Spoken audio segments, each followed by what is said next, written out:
নিম্নচাপের প্রভাবে নোয়াখালীতে সকাল থেকে চলছে একটানা বৃষ্টি। উত্তাল মেঘনা, স্বাভাবিকের চেয়ে 5 ফুট উঁচু জোয়ারের পানি, আর তাতেই প্লাবিত নিঝুম দ্বীপ। বন্ধ হয়ে গেছে সব নৌ চলাচল। উপকূল জুড়ে ছড়িয়ে পড়েছে উদ্বেগ। আজ সকাল থেকে নোয়াখালীতে থেমে থেমে বৃষ্টির সঙ্গে বইছে ঝোড়ো হাওয়া। আবহাওয়া অফিস বলছে 24 ঘন্টায় রেকর্ড হয়েছে 67 মিলিমিটার বৃষ্টিপাত।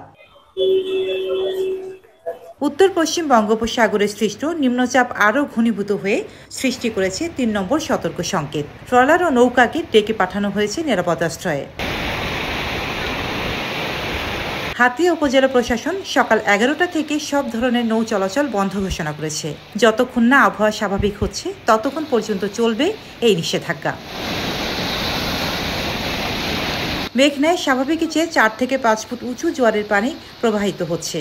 দোকানপাট সরিয়ে নেওয়া হচ্ছে তড়িঘড়ি করে। ইতিমধ্যেই ভেসে গেছে অনেক দোকান, ক্ষতির মুখে স্থানীয়রা।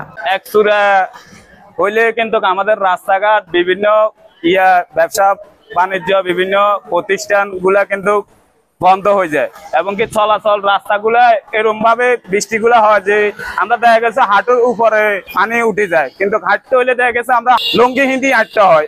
এরকম অবস্থা নোয়াখালী বন্যাতে। আমাদের অবস্থা খুবই করুণ, কারণ হইলো আমরা এখানে আছি, আমাদের অবস্থা দেখলে মানুষ চোখের পানি ফেলে দিয়ে। বন্যাতে অফিস আদালত, রিক্সা চালক, দিন মজুরি, আমরা প্রতি বছরে বন্যা দুর্গত এলাকায় কষ্ট করতে হয়।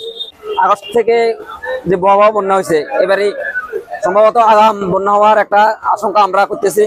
গতবারের অভিজ্ঞতা থেকে আমাদের এখনো অনেক কিছু শিকার বাকি আছে। নিঝুম দ্বীপের চারপাশে নেই কোনো বেড়িবাঁধ, ফলে জোয়ারের পানি ঢুকে প্লাবিত হয়েছে বিস্তীর্ণ এলাকা। হাঁটু পানি পেরিয়ে ঘরে ফিরছে মানুষ, বাড়ি ঘরে ঢুকেছে পানি। জেলা প্রশাসনের পক্ষ থেকে বলা হয়েছে সব উপজেলা নির্বাহী কর্মকর্তাদের দেওয়া হয়েছে প্রস্তুতির নির্দেশনা। ঘূর্ণিঝড় আশ্রয় কেন্দ্রগুলো প্রস্তুত রাখা হয়েছে। প্রয়োজন হলে সরিয়ে নেওয়া হবে ঝুঁকিপূর্ণ এলাকার মানুষদের। উপকূলে এখন চোখ রাখছে আকাশের দিকে। আবহাওয়ার উন্নতি না হওয়া পর্যন্ত সবাইকে সতর্ক থাকতে বলছে প্রশাসন।